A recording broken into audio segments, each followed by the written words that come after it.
back from the dead. But who am I to blame? That's a shame. Back of your head, I'm picking at your brain. Watch your aim. What you doing on your off time?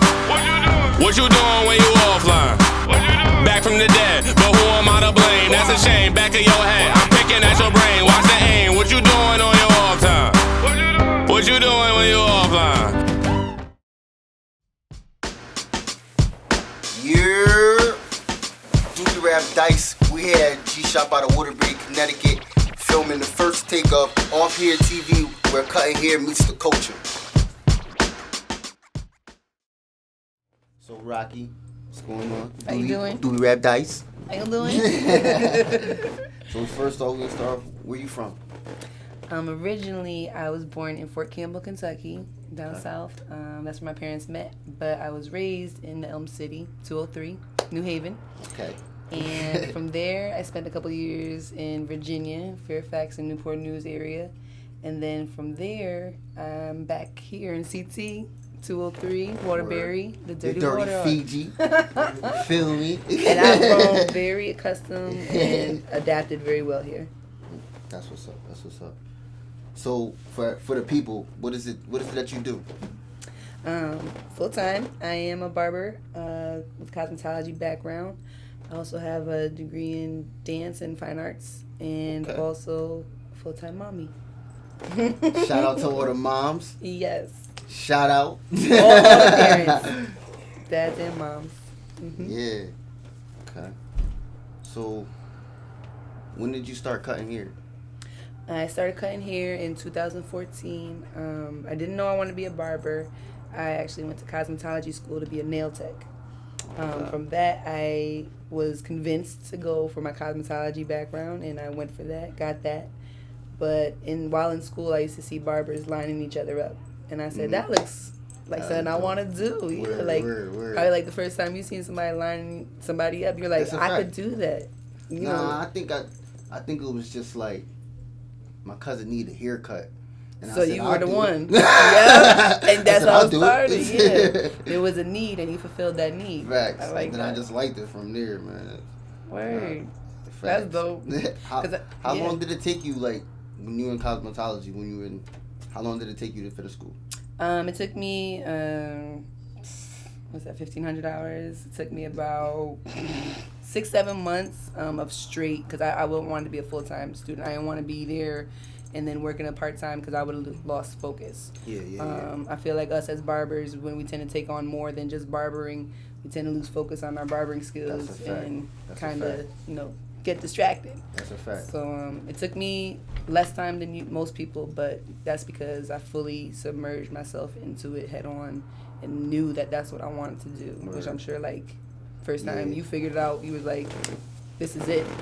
When was that? Like, when was that moment when you was like, this is it? I was in college. I was cutting hair. I was cutting hair in the bathroom.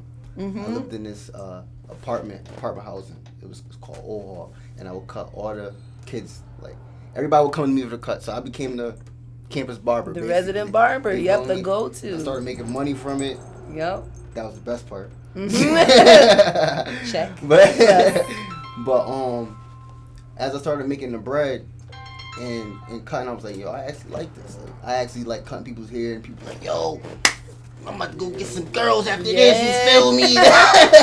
Yo, guys got me right. It was a good feeling. You know what I'm saying? That's probably what drew me to it too. Like, I definitely love the feeling of seeing somebody happy get out the chair after you finished your art on them, after you finished your touch, and it's like that person now knows they need to come to you continuously to get that same look and that same feeling. I like that. Word. So, seeing that you are a female barber, do you have any challenges being a female barber in the Definitely. The number one challenge is getting everyone's point of view of females in the barbershop to think outside the box. So basically, when someone comes in and they see a female behind a chair, automatically assume they're just the braider. Automatically assume they're just renting the chair to do hair. Not that they actually cut men's hair or are a licensed barber. So for me, it's bursting the bubble, breaking outside the box. Like when someone comes in, oh, do you do hair? I am a barber. Word. I am a barber Word. too. Along with you, along with our coworkers, I do the same thing, and that's what the biggest hurdle is, just making people believe, like, wow, you know how to fade? Mm-hmm. You really cut? You use the Word. razor? Mm-hmm. And I don't know if, guys experience that, but it's always a challenge. It's always, let me test you. It's always, let me test your skills. Let me see what you know. So I had to become very knowledgeable very quick, watching you guys and watching, seasoned barbers that have been doing this for a long time. Mm-hmm. Yep. I think it's more so because of you're a girl, you're a barber. You know what I'm saying? Stop. Come in and be like, oh, let me get a cut from you. They'll look at you a little differently. It's always about your appearance also. But we do see that in the barber world a lot, where the female probably may get passed by, barber ladies get passed by, and she's a dope barber. Thank you. She's a dope barber. She's dope. I looked at a few of her pics and everything on her Instagram. You can follow her on Instagram. My Instagram is at Roqkandy, Roqkandy. A little different spelling than candy. Same as Facebook, and that's where you can contact me and book with me. But going back to what you were saying, the more masculine female barber versus the more feminine female barber, there's more of a gravitation from the clients to go towards the masculine, because they feel like, oh, well, they've been studying men. Exactly. Whereas us feminine women, barbers, I'll say, we get overlooked more because there's that misconception, like, she don't know how to fade. Exactly. What does she know about lineups? What does she know about Beijing? What does she know about, enhancements? She's a lady. She's, what is she? But you'd be surprised. A lot of us go home and study this, like, every single day after work, seeing what's out there, seeing what's new, innovative styles, and, basically doing our homework to keep up with y'all, like, to keep up with the male, community. That's dope. That's dope, because, like, you have a motivation, you have that drive to want to do something that, you see other men do every day. You know what I'm saying? And like I said, you are dope. You are dope. I've seen your cuts. Appreciate it. Thank you. You know Very much. And you have people that are men that are in, that do cut here or whatever. And don't get me wrong, they're not as, on that level, but yeah. Yep. I get you. Definitely. What barbers inspire you? Well, when you say inspire, I want to be clear, like, there's a couple different categories for that. Like, do you mean inspiration for, like, style? Do you mean inspiration for business? Do you mean inspiration for... All the above. Yeah. You get all the above. Cool. So for, like, just overall innovative and just, stepping outside the box in the barber industry, my two biggest influences, because, I got a male and a female for both. Okay. For all of them. So for the innovators, for the ones thinking outside the box and trying new things, it's definitely Mikey. That's his Instagram with, a couple Y's after it. Mikey Hanger, and my girl Chevy, Barber Girl Chevy. Chevy Freed, she's out of Ohio. So with them, they're taking, designs, pictures, promotion. Their promotions are like, of their own kind. Like, I can't even describe it. Like, they'll think outside the box as far as, ads or videos or, even promoting classes or events. They're definitely... They're business oriented. Heck yeah. There. On the next level. And that's always good, because as a barber, like, this is... It's a career. It's a business. Right. You want to be business oriented. And promote yourself. And promote yourself. It's all about promotion, and also managing. It's a lot harder for us to manage our money, because it's self-management. It's self-management. It comes under they call under the table, commission. But at the end of the day, it's still a career. Absolutely. We still have to pay taxes and exactly. document. We have to pay the taxes. Exactly. Y'all get taxes, and we gotta pay the taxes. We don't never get no refund. There's no refund usually. Not when you're creating your own flow of income. But like with the business side going into that, my inspiration would be Brandy Lachey out of Atlanta, as well as Karina Reyes out of Ohio. That's the original Barber Doll on Instagram. Mm-hmm. Barber Doll. Yep, Karina Lady Barber. Those are my, inspirations.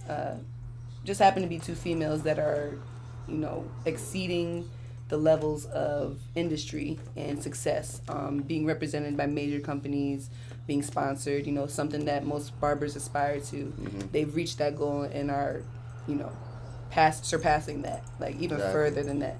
And their business savvy is of, like you said, that go get 'em, that grind, that motivation. Exactly. They're never stopping. They're moms. So it's like they don't have no pause or breaks. The They inspiration. just go. They just go, and I love it, and I watch their journey often. I check in on them on Instagram often. Word, that's what's up. That's what's up. So do you feel like barbering is a very big platform now? Do you feel like it's on the level of being an industry? Absolutely. Like, do you mean like, do I feel like it's trending and like, Yeah. on the top? Yeah. I definitely feel like it's on the level of stylists and cosmetology, the world of hair as we once knew it, which, we would all assume was just female hair. Mm-hmm. Mm-hmm. You have, stylists and the cosmetologists, but I feel like barbering definitely within the last decade, last 10 years, I've only been around for like half of that, but the last 10 years, I say that barbering has become its own entity almost. Yeah, it's definitely like been it could stand on its own. expanding on a different level. And Yep. shout out to Jay Majors. Jay, yes. Jay Majors, especially for the state of CT. He's definitely real. put on for us with the expos, with the events.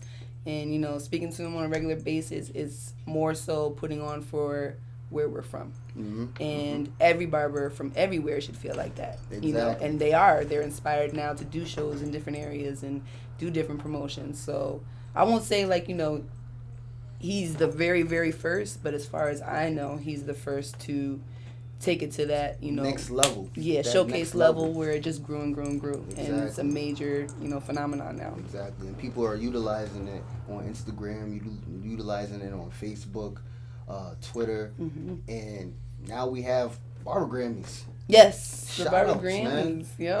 That's absolutely dope. And we just hope that we continue to innovate and continue to expand.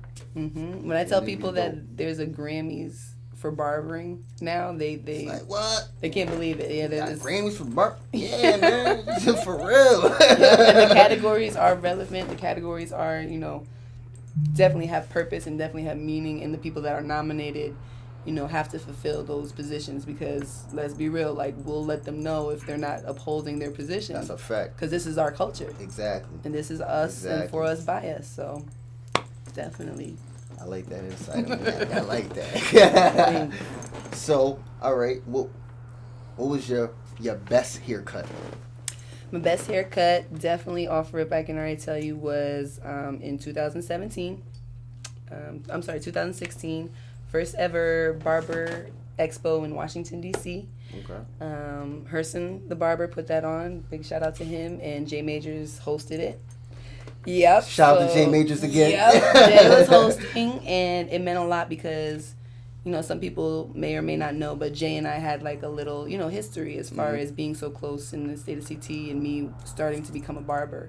He offered me guidance towards my career, and in the beginning, I'm not gonna lie, I was a bullheaded, strong female. No one's gonna tell me anything. I'm gonna do this myself.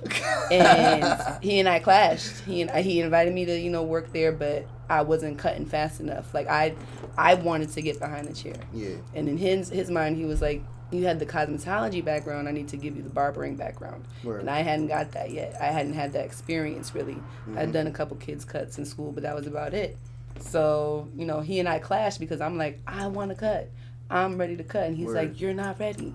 So it's like, you have this, veteran telling this, rookie, You're not ready. you're not ready. It's kind of discouraged. And I was hurt. But, after I let myself be heard and shook my finger in my head at him and, went off in his office. We're Rocky or whatever. Yeah. He later,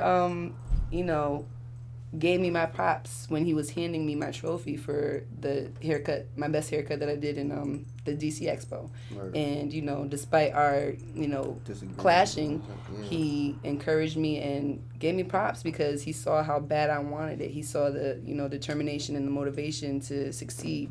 I didn't have to talk about it because I was already showing him. So it was a different respect level, and that to me was better than the trophy, better than the free gifts, the clippers. I was like, the biggest person from my state that's down here hosting gave me my props. I'm good. Thank you. So that definitely stands out as my best memory for haircuts. That's dope, and it was one of your best haircuts. And J Majors. Yep. Gave me your trophy.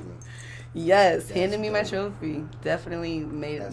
That's dope. I think that'd be anyone's best favorite haircut. Yes, real. to all the people that definitely compete and reach that level and have a trophy handed to them. It's a great feeling. For me to feel it that one time, I kind of took that as a lesson and a learning lesson. Competition for me, specifically for me as a barber myself, only speaking from the eye, is not my lane. Okay. Not to say like, oh, I'm intimidated or, it's too much for me. What I would like to focus on more is the culture. And, that's not just competitiveness. That's not just competing against my peer or, even another female. Because I kind of want to bring... respect that. You know what I mean? Yeah. Like, I want to bring more, Definitely. connectivity to it. Like, conjoin our forces and our powers. Exactly. Kind of like, Transformers versus, like, fighting each other. Yeah, I want to do that. Yeah. Definitely. That's dope. Thanks. Okay. So, I've been waiting to ask this question. Dun, dun, dun. Off here, I enjoy dancing. Dancing is my first love. Okay. I discovered it at like 4 years old. I have pictures from my mom of me dancing around, just captured. Word. And that's what I went to college for. That's what I did all through high school. I went to a performing arts school in New Haven, co-op, and Educational Center for the Arts. And they took us to Alvin Ailey. They took us to all these other places. But dancing is that's my niche. I'm the dancing barber. The dancing barber. Yep. And if you want to see anything Rocky Dancer, she has stuff on her Instagram. She also told you can follow her at Roqkandy. Roqkandy. There you go. Speaking about dancing, I'll go into also, promotion for the classes that we have here in Waterbury on 20 Main Street in Oakville. We're doing that Monday nights from 6 to 7. It's kind of like a trap Zumba kind of thing. Okay. So women my age, like, I'm 35, I'll be 36 this year. But like from 30 on up, we start, our metabolism starts going a little different way. Mm-hmm. And, even though we're wanting to move, we don't really have an outlet because, Zumba's great. But people from this area, women from this area, we like a certain kind of music. We like a certain kind of hardness, trapness. Trap. So I kind of blended the two together, and I got inspiration from other people. But we basically listen to old school 90s hip hop, Nas, M.O.B., Mobb Deep, Jay. We listen to, everything. But we also move and sweat and release those toxins so keep healthy. Because with that coronavirus going around, we're trying to keep healthy, Gotta keep them heads clean, man. Yes. Gloves, face mask. Sanitation. But talking about coronavirus, like, I feel like me and you had a little discussion about it, but sanitation as a barber is, our priority right now and our focus for our clients, to keep them safe, keep them healthy. I know you, and I've seen you and Bless, always, strap up with the gloves. Always. I know you got, face masks coming in and the hand sanitizers on pump already. So on go. Like, sanitizers on go. You talk about how important it is for us to be sanitary because people think like, there are barbers out there that aren't that sanitary. Yeah. But then there's barbers like, us in here at the team that, take it very serious and our health is our utmost importance because we don't get no sick pay. That's a fact. Mm-hmm. So as a barber, we have to really focus on our sanitation and disinfecting our tools and making sure everything is clean because it can transfer viruses, bacteria, whatever the case may be. So as barbers, we have to make sure that we are on that. Facts. Because it's very important. And going back to sanitation is very important in the barber world. We have to make sure we disinfect our tools. Not even just because of the coronavirus, but other viruses, other bacteria that can transfer off of our tools onto others. I use gloves personally because I'm touching people's faces, and you never know. That though, I'm not gonna lie. Like it inspires me to, instead of washing my hands after every client, think about using gloves. But for some artists, it's understandable that certain artists need to touch their material, they say they can't feel through the glove, which I understand and I can relate to. But at the same time, the fact that you even are considerate enough for your clients and yourself, that speaks volumes about your career. I appreciate that. Yeah, I appreciate that. No, I see you. Yeah, I take it very serious. I mean, like I said, it is a career. This is our career. We make our money from it, but we also take it very serious as far as promoting, marketing. You got to go out and get it. No one's gonna hand it to you. No one's gonna hand it to you. Yeah. That's the problem. Like, that's the only thing I see in the industry. A lot of people coming into it thinking that they're gonna be handed something. They're gonna be owed, entitled to something. Whereas, barbers that have been cutting for quite some years and barbers that have been cutting for less than 10, it's all about the grind. It's all about how much effort you put into it, and that's how great your career will be. Facts. You heard it first. Rocky, appreciate you pulling through. Thank you, sir. Corona. Appreciate you. Corona. Off Air TV's first episode was brought to you by Goods by Nature. Yep, Goods by Nature. It's black business here out of Waterbury. Homemade products, all natural, organic. With the beard oil, the Nourish cream, and the definition cream. Especially, I use the definition for waves, brush cuts, and all that. But they're an awesome company. They're up and coming and can be available to you whenever you need it. They'll take orders, and like I said, all natural, which is key nowadays. And we have them at the G Shop for sale. Yep, all up to G Shop. We got them on sale. This is ubbiWrap Dice. You can follow me on Instagram at ubbiWrap Dice, Facebook ubbiWrap Dice, Twitter ubbiWrap Dice. It's ubbiWrap Dice. You follow Off Here TV on Instagram and Facebook, and also Twitter. Back from the dead, but who am I to blame? What you doing when you offline? Back from the dead, but who am I to blame? That's a shame, back of your head, I'm picking at your brain. Watch